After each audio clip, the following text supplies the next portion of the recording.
that you've seen an outcry, again, not just from Democrats. This hasn't been a partisan or even a particularly political dispute. It's business interests, it's other Republicans, it's other leaders in the faith community who've stepped forward and said, particularly in the case of Indiana, that this law is a terrible idea. All right, let's get to work and bring in the competitors. She is a Republican strategist from Little Rock, Arkansas, which puts her at the moment squarely in the middle of a number of issues. Welcome back, Noelle Nikpour. And also from Los Angeles, syndicated talker and the voice who is never afraid to stick any opinion out there and then take on the fight. Larry Elder joins us. It's a pleasure to have you both on the show. Morning. All right, let's go ahead and get to it now, because we're going to get to what's happened in Iran, because that's sort of breaking at this moment. But let's get right back to what's happening here in this country when it comes down to this whole discourse. This comes to a fight between those who believe they have religious beliefs to do what they want. There are those who say that you are discriminating against us, rather, because of our lifestyle. But then we have the owner of a pizza shop who comes out and says, I wouldn't do a catering if it was an LGBT group.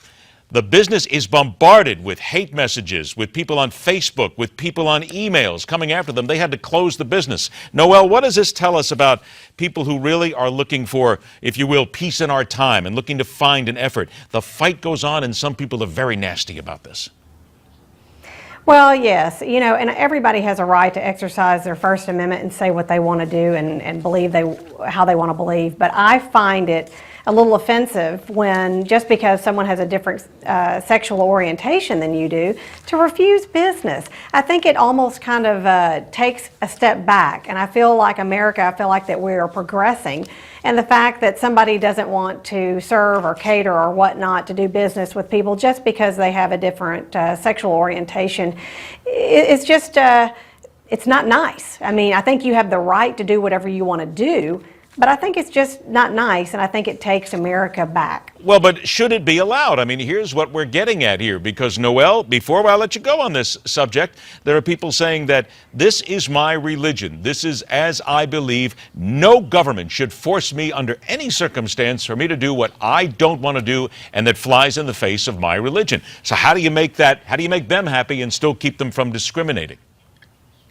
Okay, it's a catch-22. I mean, because they should be allowed to, practice what they believe in and not do something or do something, but yet it is discriminatory. I mean, I guess what I'm trying to say is, what's next? What's next? Are you not going to serve Mormons that, let's just say you have a Mormon come in that's married to 16 different women, or you have, African Americans? I mean, what's next? All right, Larry. I just think that this is... Larry, let's go ahead and put it to you. Is that fair to say that? Because, look, we've got to make everybody happy here. That's what America's all about. So how do you then make everybody happy with this? Well, Ed, I look at it a lot differently. America's all about business. And at bottom, this is about private property. Should a Klansman whose Imperial Wizard just died be able to walk into a black-owned floral shop and say, the Imperial Wizard just died, I want you to do his funeral? Yeah, but isn't that very different, though, Larry? Let's be honest. Isn't that very different, though, from a lifestyle choice? No, it's very different from, it's my business, it's my property, and I can cater to whom I want to. Jim Crow was about state-sponsored segregation, state-sanctioned, state-legislated segregation. This is about me as a business owner saying, I don't want to do business with you for whatever reason. But doesn't that business owner have a license from the state? Doesn't that business owner have a license from the state and or the city and or the county? Doesn't your house have a license then? Because a road leads to your home, should the government mandate who your visitors are? This is ridiculous. I should be able to do business with whomever I want to. And if I am so stupid or so racist as to exclude somebody, the private sector will punish me. All right, Noelle, I get it back to you then, because I see you shaking your head. Well, and he is right to a certain point. I think that the private sector will punish. I mean, I think that a lot of people will boycott restaurants. But on the same sense, you're going to see a lot of people that are going to support it. I think these types of laws do nothing more than divide us again and again and again. We need to come together, and people need to be a little bit more progressive on it. I know that... Yeah, but what's going to make us more progressive, Noelle? I mean, I hear that, I get you, but I got 20 seconds left before we take a break then. What makes us more progressive to push us forward? Be a good Christian and practice the good Christian faith and be nice to other people and serve a gay couple. Who cares? Get over it. So what you're saying, it's the old adage where it comes, hate the sin but love the sinner. You're saying don't worry about the sin, just love the sinner anyway. Be a Christian and be good to other people and be Christ-like. Okay, we'll get into that. We got to take a break, come back on the other side. It's all right here. We got a lot to cover. Noelle Nikpour and Larry Elder are going to come back here in just a couple of minutes. And when we do, Michelle Obama, please excuse me. I should say Michelle Bachmann put something on her Facebook page that has everybody talking. We'll talk about that next. So welcome back to the arena. Republican strategist Noelle Nikpour and syndicated Los Angeles talker, if you will, Larry Elder. Let's get to this here. Michelle Bachmann on her Facebook page the other day, Larry, puts up on the page, and a number of sources have looked at this, and the news agencies covered it, but very few people mentioned this. With his Iran deal, Barack Obama is for the 300 million souls of the United States what Andreas Lubitz was for the 150 souls on the Germanwings flight, a deranged pilot flying his entire nation into the rocks. After the fact, among the smoldering remains of American cities, the shocked survivors will ask, why did he do it? Look, Michelle Bachmann has been a guest on this show. We respect her. We hope that she's a guest on the show again, Larry. But quite frankly, this is taking a shot at the president and using the murder of 149 people being rammed into the side of a mountain on a Facebook page. Even you have got to have a problem with this. Well, Ed, I've also interviewed Michelle Bachmann, and I'm a fan, but like you, this went way too far. What Andreas Lubitz did was intentional. What Obama is doing is what he's doing, I presume, in the best of intentions. He really believes that this deal is going to prevent us from having a nuclear war. I disagree with him, but I don't think it's fair to impugn his motives the way she has. What is it, though, that makes somebody want to do this? Look, Michelle Bachmann is not a stupid individual by any stretch of the imagination, but to do this, to knowingly have this sort of, and I don't want to say evil, I don't want to say hate, but this sort of, this disgust, if you will, and be able to do this, what does this tell us about our American politicians? Well, Ed, in her defense, a lot of people feel this is not unlike what Chamberlain did on the brink of World War II, that Obama is surrendering to a... Well, but wait a minute.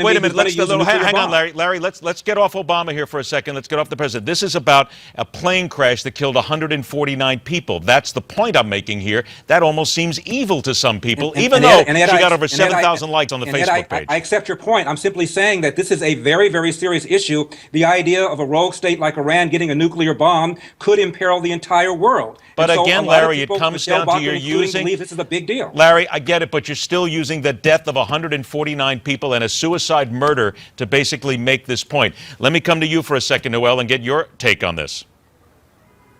Well, you know, my advice to Michelle Bachmann would be let other people pontificate on the comparisons to Obama's Iranian policy and what he's trying to do with negotiations.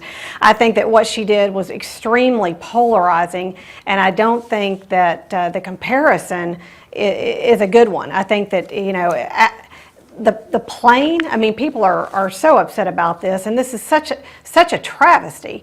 And to compare that to the Iranian talks and the Iranian negotiations that Obama's doing is A, just not a really good, fair comparison, and B, it's just polarizing and makes her look, and I like her too, but it makes her look a little nutty. It just, well, I think that's fair to say that there are people out there going to go, I mean, really, what was she thinking? Although, again, as I pointed out, and I wanted to make sure that we got this out there, over 7,000 people on her page have said they actually like what she said, but she's receiving a tremendous amount of hammering for this. Go ahead. And can I say it's as polarizing as an Obama staffer who referred to Bibi Netanyahu as chicken bleep, and they allowed that to leak out on purpose as well. Both of those are polarizing. That I will give you right there. It is a polarizing atmosphere that our politicians seem to exist in, and they seem to believe that it is good for the American discourse. It is not, in many opinions. I got about a minute and a half left here. Let's go then to President Obama, if you will, Noelle. We now learn that while we await for some sort of word on what's happening in Iran, that he told the Iranian negotiators, don't worry about the deadline. 11th hour, he said, it's okay. We'll get to June 30. What does that tell you about this president and his negotiations? Weak. This makes us look like we stand for nothing. You know, I feel like that the Obama administration wears the suit of the Riddler with question marks everywhere as it refers to, you know, Iranian policy. We don't know what we're doing. We can't set a firm deadline and stick by it. You have other nations that are leaving the talks. We're still there. I mean, it's just we don't know who's on first. It's very, very disheartening. Larry, here's the thing that catches everybody. Now we're going to June 30th. Here's another deadline. And if you talk to any of the experts, they'll tell you that the Iranians are just playing America. They never intended to make a deal. So aren't we just basically just wasting our time? Walk away. It's a combination of lying, Ed, and running out the clock. They're doing both, and they are marching towards getting a nuclear power. James Clapper, the National Intelligence Director, already says that they are a nuclear power. It's just a question of whether or not the Ayatollah will exercise the will to do so. I think they've already won. But is it smart to walk away from a nation that is expanding its influence in that area? And then we've got to, sooner or later, we've either got to defeat them or become friends with them, Larry. It's not smart to do a deal with a regime that you cannot trust, a regime that's calling for the destruction of your country and the destruction of Israel. It's not smart to do a deal with them anyway. We need to stop them.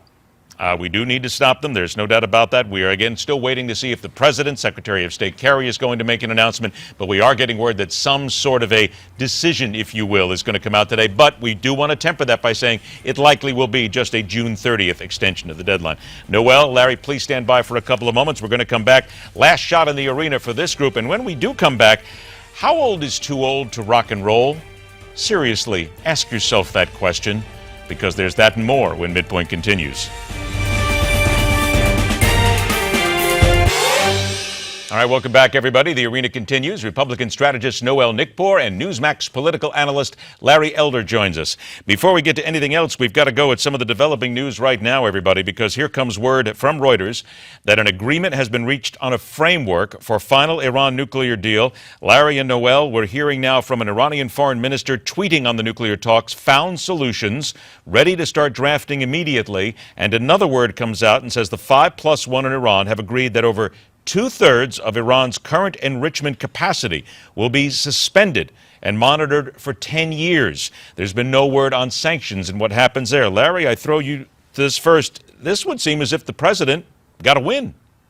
Well, again, the devil's in the details. I've got to see it. All I know is that initially the sanctions were going to be lifted gradually. The Iranians at the last minute said they wanted them lifted right away. At one time, the uranium was going to be taken out and sent to Russia. That's been removed. And there was going to be a 10-year delay before a 1-year breakout period. I understand that period of time has now been shrunk. So I want to see the details. Noelle, let me throw it to you then with regard to this. Again, it would seem as if that something's been done. We won't have to go to June 30th, and at least we're not walking away from the table here. I know some people are going to find this hard to swallow, but do we have to give the president then some chops for a possible win here? First of all, you know what Bibi Netanyahu said is the enemy of your enemy is still your enemy. So I'm very leery, as most Americans probably are, very leery of the Iranian regime and what they're going to put forth on this document to see exactly what's in it, the details of it, to see actually if this is a win for Obama. If it is a clear, good piece of policy, if this is good, then it is a good thing for Obama. Then Obama has done technically a win. But I really think that People are going to really scrutinize this to see actually what's in it. Fair to say, though, I think we're all going to agree that what they have done in the past, you have to do the old line. You have to trust but verify. Absolutely. Because Noelle and Larry, I think you're both going to agree on this. We simply at this point have to go into any negotiation knowing that we cannot trust Iran until they show us. Correct, Noelle? Right on, yes. Okay, Larry, you agree with that too, right? Absolutely. Trust but verify. All right, there we go. We'll continue to follow this story. All right, let's get on to something else here, a couple of other issues. Let me just ask, quite frankly, Larry, would you ever take Uber? I have. Okay, you have. And it worked just fine, yeah. Okay, Noelle, have you ever used the service? Yes, absolutely. Okay, now here we've got a couple of stories here. First of all, we have the New York City police detective who was caught on video chewing out an Uber driver, which in itself, I mean, they placed him on modified duty. This is something that just shouldn't happen. A cop shouldn't do this anyway. But here's an arrest of an Uber driver. We're hearing an awful lot of things like this. An Uber driver in Denver took a woman to the Denver airport, then went to her house and tried to break in. Luckily, her roommate was there and caught them. Guys, I know you've both taken this, and Larry, this goes to you first. Doesn't Uber need a lot more oversight here? Because there's a lot of danger working around the corners with this service, yes? I would advise Uber to make sure they scrutinize their drivers, not least of which is they're going to be sued if they don't. Absolutely, they should scrutinize them. I don't recommend any more government regulation, but if you're running a business and you don't want to get sued and you want to make sure your customers are happy, make sure the drivers have clean records. But don't you have to have some sort of government regulation behind it to basically back you up if you're a business owner? Why should you? I'm going to scrutinize you. I'm going to analyze your credentials. If I'm not happy, I'm not going to hire you. I don't need government to tell me that. How about that, Noelle? You think just keep the government out of it? But look, let's face it, something's got to happen here because you hope that this doesn't become fatal. I mean, there could be some real nut jobs out there running an Uber car. Well, and you've got, I think that Uber as a private business needs to really have a lot of screening. They need to have a strict background. They need to vet each one of their candidates. And they also, I'm for an age requirement as well. I think that you don't need a bunch of extremely young drivers in Uber. So I think that you need to get mature drivers. I think you need to get drivers that have got a good clean record and that don't have anything. I think that if you would look into this guy that took the lady to the airport and then robbed her place, maybe you'll find that he has a record or something kind of discrediting him. I don't think you're going to find that he has never done anything and he's just a clean deal, because usually a criminal has repetitive behavior. All right, let's get on to some of the water cooler stuff here. The Rolling Stones have announced they're going to go on a North American tour this summer. I last saw the Rolling Stones at Fenway Park. At that point, they were still about 7,000 years old. Now you have every member of the Stones, except for one member of the Stones. Every single one of them is over 70 years of age. Noelle, isn't this time to say it's a little too old to rock and roll, because you're not going to see the same great Stones that you would have seen at one time? No, I don't, and I'll tell you why I don't. Go ahead. Because look, you have people like Carl Icahn that are making huge business deals. You have But Warren Carl Buffett. Icahn can't play the guitar last time I checked, and he can't sing Honky Tonk Women. But you've got to realize people are in the workforce. People are working. People, you can't discredit the Stones. The Stones are an icon. They This are is the not Stones, about and discrediting people work, see. Noelle. This is about a body of work. And if you've got 70-year-old guys, they might break a hip, for crying out loud. Ed, Oh my gosh, but it's Mick Jagger, and they want to see him. They want to see him. Oh, goodness. Go ahead, Larry. Tina Turner was once asked when is she going to stop. She said, "Are you kidding? I'm just getting warmed up." My favorite baseball announcer is Vin Scully. He will be 87, just signed to do another year. Get off his back. It's full employment for us old guys. Vin Scully sits in a chair and calls games. Look, I tell you what, we're out of time, unfortunately, but if anything happens on this tour and if Mick Jagger breaks a hip, I am going to absolutely hold both of you responsible. I am one of those people. I love the Stones, but I don't know if I want to see them just using a walker to get across the stage. If he gets hurt, Obamacare will take care of it. If he gets hurt and Obamacare takes care of it, my God, the man, we'll never see him again. All right, well, we'll put it there, and now I know at least who's going to go out here and who's going to go for the tickets. Noelle Nikpour, Larry Elder, I want to thank you both for joining us here today. Because, wait a minute, before we go, 1 second here. Would you pay, and I'm going to go to you, Larry, would you pay to see the Stones? That's the whole question, Ed. As long as people are still paying, and yes, I would pay to see the Stones. Any price. Absolutely. You wouldn't care what it is, you're going to pay the price. Well, everything has a price. At some point, probably not. Okay, Noelle, are you going to pay whatever it takes to see the Stones on this potentially last tour? Absolutely. I would want to be a part of their last grandstand. Absolutely. Noelle's I'd got pay more money whatever than the I have. ticket price was. Ed, Noelle's got more money than I have. Oh, okay. See, now we basically get down to the real reason here. Now we know. That's right. In case anybody wants to know, Noelle is buying a 4-pack of tickets for us all. Right. Then we're going to see it. Guys, thank Tickets you on very much. Noelle. Who knew? Rock and roll, everybody. Thanks. We'll see you later. All right, thanks for joining us. Hey, parts of the country could start to see some severe thunderstorms ringing true. That age about April showers, May flowers. More with the weather. Newsmax's Jessica Reyes. Hey there, I'm Jessica Reyes with your weather from coast to coast. Seasonably cooler across the northwest. And then as we move further into the Tennessee Valley area, we're seeing showers and thunderstorms, and I'll get into that in just a second. But by the Great Lakes for today, a lot cooler, especially as you step out this morning. So we're dealing with this threat of severe weather and showers and thunderstorms that extend anywhere from the Gulf of Mexico into the Tennessee Valley, into parts of Cincinnati, bringing with it heavy, gusty winds and, again, that bad weather. Showers and thunderstorms throughout the afternoon, especially in into parts of Florida and even into, as I mentioned, the Gulf of Mexico. And then across the Northeast for today, not as cold as we've had throughout the past few days, all due to this warm surge that is pushing through into parts of New Jersey, Pennsylvania, and even into New York. Here are some of your daytime highs for your Thursday.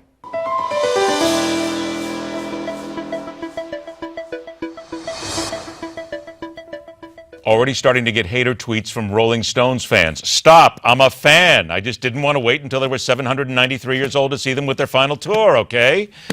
We open up the second half of the arena. Indiana lawmakers promised to fix the religion bill and present a strong statement to show rights are protected. But now we have to start talking about rights. Whose rights are being protected? That and more when the arena continues right here on MidPoint.